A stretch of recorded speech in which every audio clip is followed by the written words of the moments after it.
பொதுவா நான் என்ன சொன்னேன்னா, வாஸ்துவோட ரூல் கிழக்கு, வடக்கு வைக்கக்கூடாது. ம். வேப்ப மரம்ன்றது ஆணி வேர்.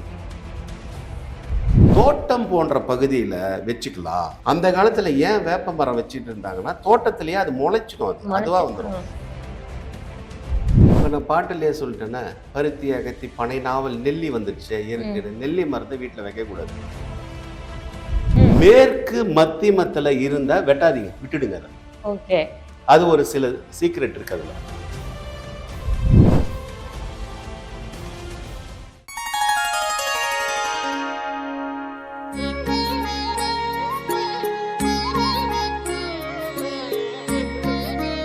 சில பேர் சொல்ற விஷயம் வேப்ப மரம். அந்த மரத்தை பத்தி இப்ப ரீசன்ட் டைம்ல தான் நான் வந்து படிக்கும்போது வேப்ப மரம் வீட்ல வைக்கிறது நல்லதுன்னு சொல்றாங்க, கெட்டதும் சொல்றாங்க. இந்த திசையில வச்சா ரொம்பவே வந்து வீட்டுக்கு பெரியவங்களுக்கும் சரி, குடும்பத்துல யாரோ ஒருத்தவங்களுக்கு பிரச்சனை வந்துட்டே இருக்குன்னு சொல்லுவாங்க. ஆனா வேப்ப மரம் வந்து நான் என்ன பொறுத்த வரைக்கும் வந்து நெறைய பேர் சொல்றது, கடவுளுக்கும், அம்மனுக்கு உகந்த மரம் தான் வேப்ப மரம். நெறைய பட காட்சிகள்லயுமே நம்ம பார்த்திருக்கோம். ஆனா வேப்ப மரத்துக்கும் இந்த மாரி திசைகள் சொல்றது ஒரு கரெக்ட்டா, தப்பா அப்படிங்கிறது மக்களிடம் வந்து ஒரு குழப்பத்தை ஏற்படுத்துதுல்ல சார். வேப்ப மரத்துக்கு இந்த மாரி விதிமுறைகள் இருக்கா? நல்ல கேள்வி. வேப்ப மரத்துக்குன்றது இல்ல. பொதுவா நான் என்ன சொன்னேன்னா, வாஸ்துவோட ரூல் கிழக்கு, வடக்கு வைக்கக்கூடாது. ம். வேப்ப மரம்ன்றது ஆணி வேர். ம். நல்லா புரிஞ்சுக்க. ஆஸ் எ பில்டரா நான் சொல்றேன். வேப்ப மரம் வந்து மிகப்பெரிய மரம். கிளைகளை விடக்கூடியது. நல்ல சுற்று வந்து மிகப்பெரிய இதா வரும். அப்போ மனையில வைக்கும்போது ஸ்ட்ரக்சர் பாதிக்கப்படும். ஓகே. நான் அப்படிதான் எடுத்துப்பேன். ம். நீங்க ஆலமரத்த போய் எடுத்துன்னு போய் வைக்க முடியாது. அரச மரம், வேப்ப மரம், அரச மரம் கம்பைனாவே வந்துரும். எச்சம், பட்சிகளின் எச்சத்தால தான் வேப்ப மரம் விழுது. ஆமா. வேப்ப மரம் யாராவது வைக்கிறாங்கன்னா, விதை போட்டு யாரும் வைக்க போறது இல்லையே. வைக்க மாட்டாங்க. அப்போ அது ஒரு பட்சில வருது. அப்போ ஒரு செடியும், கொடியும் வருதுன்னாவே, ஒரு மனையில வருதுன்னா, ஒரு அதாவது ஒரு ஒரு விஷயத்தை உணர்த்துது இந்த பிரபஞ்சம். ம். இண்டிகேஷன் குடுக்குது. நல்லா புரிஞ்சுக்கங்க. ஒரு ஒரு விதை வந்து தேவையில்லாத முளைக்குது, தேவையில்லாத வருதுன்னா, இப்ப அரச மரம் அங்கங்க முளைக்கும். சன்ஷேடு மேலலாம். அத ஆ. புடுங்கி போடணும். மெயின்டெயின் பண்ணணும். மெயின்டெயின் பண்ணலனா இதாகும். அப்ப வேப்ப மரத்த வடகிழக்குல நான் பொதுவாவே வேப்ப மரம்னா விட்டுடுங்க. ம். எந்த மரமும் வடகிழக்கு, வடக்கு, கிழக்குல வரக்கூடாதுன்னு நான் சொல்லிட்டேன். ஓகே. வேப்ப மரமே நம்ம ஒண்ணும் கொஞ்சம் வைக்க போறதில்ல. ம். இதுவா தானா தானா முளைக்குது தான். நீங்க முளைக்குது. இப்ப கடைசியா பார்த்தீங்கன்னா, அதுவா முளைஞ்சுதான்றாங்க. எத முளைக்க விடணும், எத செய்யக்கூடாது ஒரு கணக்கு இருக்குது. வேப்ப மரத்த உங்களுக்கு இயற்கையாவே முளைக்குதுன்னா, எந்த இடத்துல விடலாம்? எந்த இடத்துல விடக்கூடாது? வடகிழக்குல இருந்தா, இப்பயும் சொல்றேன், நான் மரத்துக்கு எதிரான ஆளு இல்ல. விருட்ச சாஸ்திரத்துல படிச்சிருக்கேன். ஏற்கனவே அகஸ்தியர் சொன்ன பாடலையும் பாடிட்டேன். "பருத்தி, அகத்தி, பனைநாவல், நெல்லி, எருக்கு புளியில ஓடு, பெருக்கமுடன் எம்மனையானால் அம்மனை பாலாம். அது இந்திர பிரசமே ஆனாலும் அம்மனை பாலாம்னு சொல்லிட்டாரு. கண்டிப்பா. அப்போ இந்த வேப்ப மரம் அதுல வரலையே சார் 8 இதுலன்னு. நான் ஒரு பாட்டு தான் நான் பாடியிருக்கேன். எல்லாத்தையும் பாட முடியாதுல்ல. கண்டிப்பா.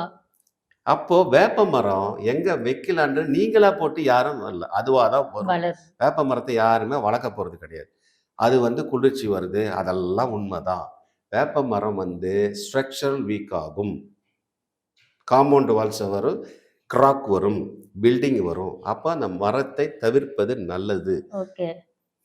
அது ஆணி வேருன்னு என்ன சொல்லக்கூடிய பூமிக்கு கிட்டத்தட்ட 6 மீட்டர், 8 மீட்டருக்கு மேல உள்ள போயிடும். அப்ப ம். வேப்ப மரத்த வைக்கக்கூடாது.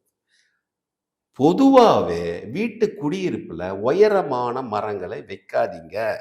வெளிநாட்டுல மட்டும் இல்ல, எல்லாருக்குமே இங்கேயே இருக்குது. அத வச்சீங்கன்னா, வடகிழக்கு கிழக்குல வச்சா சூரிய ஒளி உங்க வீட்டுக்கு வராது. வேப்ப மரம் ஒரு அடர்த்தியான மரம். ஸ்ட்ரக்சர் வீக் ஆகும். வீட்ல சூரிய ஒளி வருது. வாஸ்துல என்ன ரோலு? சூரிய வெளிச்சம் வீட்டுக்குள்ள வரணும். காற்று தடைபடக்கூடாது. ம். ரைட்டுங்களா? தோட்டம் போன்ற பகுதியில வச்சுக்கலாம். அந்த காலத்துல ஏன் வேப்ப மரம் வச்சுட்டு இருந்தாங்கன்னா, தோட்டத்திலேயே அது முளைச்சிடும் அது. அதுவா மனசு. வந்துரும். ம்.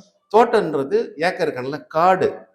காடு கன்னின்னு சொல்லுவாங்க. அப்ப அங்க ஒரு ஒரு குறிப்பிட்ட ஓட்டு வீடோ, கீத்து கொட்டாவையோ வச்சிருப்பாங்க. வேப்ப மரம் இருக்கும். வேப்ப மரம்ல கட்டில் போட்டு படுப்பாங்க. அது நிலம் சார்ந்த பகுதி. ம். ஒரு 1 கிரவுண்டு, 1/2 கிரவுண்டு, 3 கிரவுண்டு, 5 கிரவுண்டுல யாரும் வேப்ப மரத்த வச்சு ம். அழகுபடுத்த போறது கிடையாது. ஆமா. அதுவா வர்றது தான். காக சாப்பிடக்கூடிய எச்சத்துல வளருது. வேப்ப மரத்தை தவிர்ப்பது தான் என்னை பொறுத்தவரைக்கும் சால சிறந்தது. Okay sir. சார் இப்போ வேப்ப மரம் வந்து ஒரு ஸ்ட்ராங்கான மரம். இப்ப வேப்ப மரம் மட்டும் நீங்க சொல்லல. இது மாரி ஆலமரமாகட்டும், இது வேர் அதிகமா இருக்க மாரி இருக்கிற மரங்கள்ல அந்த இடத்துல வைக்கிறது, பில்டிங்குமே வந்து வீக் ஆகறக்கு ஒரு சான்ஸ் இருக்கு. எஸ். அதனால தான் இப்படி சொல்றாங்க அப்படிங்கிற விஷயம் நம்ம சயின்ஸாவும் பார்க்கலாம், வாஸ்துவாவும் பார்க்கலாம், நம்ம வீட்டுக்கு ஒரு நல்லதாவும் பார்த்துக்கலாம் அப்படிங்கும்போது, சி இன்னும் எங்களுக்கு ஒரு டவுட் வருதுன்னு, இந்த சின்ன சின்ன மரங்கள் இருக்குல்ல, சொல்லப்போனா இந்த நெல்லி மரம்லாம் வந்துட்டு நெல்லிக்கனி மரம்லாம் ரொம்ப பெரிய மரங்கள் மாரி சில பேர் பார்க்கவே மாட்டாங்க. அது ஒரு ஒரு குச்சி மாரி சில வீட்ல வரும். இல்ல ஒரு அளவு சைஸ் தான் வரும். அது மாரி நெறைய மரங்கள் இருக்கு சார். அதுவுமே வந்து இந்த திசையில தான் வைக்கணும். இந்த திசையில வைக்கக்கூடாது அப்படிங்கிறது இருக்கா? இல்ல நெறைய பேர் சொல்லியிருக்காங்க. நெல்லிக்காய் வைக்கிறதே வந்து ஆபத்து தான் அப்படிலாம் சொல்றாங்க. அதெல்லாம் உண்மைதானா சார்? இப்ப நான் பாட்டுலயே சொல்லிட்டேனே, பருத்தி, அகத்தி, பனை, நாவல், நெல்லி வந்துருச்சே ம். இயற்கையில. நெல்லி மரத்த வீட்ல வைக்கக்கூடாது. எதனால சார்? எதனாலன்னா அகத்தியர தான் போய் கேட்கணும். அவர் பாட்டுலயே எழுதியிருக்கிறாரு. வச்ச வீட்டுக்கும் போய் பார்த்துருக்கேன். ம். நெல்லி மரத்த வைக்கக்கூடாது. மகாலட்சுமி அம்சம்ன்னு சொல்றாங்க. ம். இந்த 8 இத அவரு எஸ்பெஷலி சொல்லிட்டாரே. நெல்லி ஆமா. மரத்த உங்களுக்கு வளர்க்கணுமா? நெல்லிக்காய் நீங்க 2 சாப்பிடணும் டெய்லினா வாங்கிக்கோங்க வெளியில போயிட்டு. ரூ. 10 ரூ. 20 குடுத்து. முருங்க மரத்த கூட தான் வைக்கக்கூடாது வீட்டு வாசல்ல. ஆமா. பின்னாடி வைக்கணும். கம்பளி பூச்சி வரும். ஒரு ரூ. 10 பாட்டியம்மா கிட்ட வாங்கிக்கங்க. ஏன் நம்ம இடத்திலேயே தான் வைக்கணும். அதான் சொல்லிட்டாரே. 8 இது சொல்லிட்டாரு. அவரு சொல்றத கேட்க மாட்டீங்களா? வச்சீங்கன்னா, அதுக்கு உண்டான பலாபலன்களை அனுபவித்து தான் ஆகணும். 1. இப்ப இந்த வேப்ப மரத்த பற்றி கேட்கும்போது, நான் வந்து இத விஷயம் சொல்றேன். சரி சார், சில இடத்துல வளர்ந்துருது. சில இடத்துல வளர்ந்துருது. சில இது வளராம இருக்குது. அது ரைட்டு. இப்ப வடகிழக்குல இருந்தா 100% கட் பண்ணணும். ம். வெட்டி தூக்கி எறிய ம். வேண்டும். ஓகே. ஆனா, அதுல ஒரு விதிவிலக்கு நான் எடுத்தேன். வேப்ப மரத்த. இட வசதி இருந்து ஒரு இடத்துல இருக்குது. ஒரு அபார்ட்மெண்ட்ல. அங்க எந்த பிரச்சனையும் இல்ல. ம். எங்க இருக்கலாம் வேப்ப மரம்? எல்லா மரத்தையும் இப்ப ஒரு வேப்ப மரம்ன்றது ஒரு 4, 5 மரம் இருக்குது ஒரு வீட்ல. அதுவாவே முளைச்சிடுச்சு. ம். கண்டுக்கவே இல்ல. வடகிழக்குல இருக்குது, கிழக்குல இருக்குது, எல்லாத்துலயும் இருக்குது. 3 மரத்த மட்டும் நான் வெட்ட பரிந்துரைக்கிறேன். அதுவா வளர்ந்துருச்சு. வைக்க வேண்டாம். அதுவா வளர்ந்துச்சு. ஒரு இடத்த மட்டும் வெட்டாதீங்கன்றேன். இப்ப இத கூட தெரிஞ்சுக்கோங்க. ம். மேற்கு மத்திமத்துல இருந்தா வெட்டாதீங்க. விட்டுடுங்க அத. ஓகே. அது ஒரு சில சீக்ரெட் இருக்கு அதுல. ஓகே. சீக்ரெட் எங்களுக்கு சொல்ல முடியுமா சார்? அது சொல்ல மாட்டீங்களா? சொல்லலாமே. ஓகே. முனீஸ்வரன் கும்பிடுறாங்கல்ல. ஆமா, முனீஸ்வரர் கும்பிடுறவங்களுக்கு வேப்ப மரத்துக்கு கீழ 3 கல்லு நட்டிருப்பாங்க. ஆமா. மேற்கு பார்த்த முனீஸ்வரர்ன்னு இருப்பாங்கல்ல. சில வீடுங்கள்ல அது ஒர்க் அவுட் ஆகுது. நான் பார்த்துருக்கேன். அப்போ மேற்கு மத்திமத்துல வேப்ப மரம் வைக்கிறதுன்றதுல யாரும் விதை போட்டு வைக்கல. அதுவா முளைச்சம்போது விட்டுடுங்க. கண்டிப்பா. மீதி இடத்துல இருந்தா வெட்டிடுங்க. இதுதான் விஷயம். ரொம்ப நன்றி சார். உங்க டைம குடுத்து எங்கள்ட்ட பேசுனதுக்கு. ரொம்ப ரொம்ப மகிழ்ச்சி. உங்க நிறுவனம் மேலும் மேலும் வளரணும். வராகி டிவி வான் புகழ் அடையணும். என்னோட மனசார வாழ்த்துக்கள். ரொம்ப நன்றி. உங்களுக்கும் உங்க நிறுவனத்துக்கு எல்லாத்துக்கும் வாழ்த்துக்கள். ரொம்ப நன்றி நன்றி, சார். நன்றி.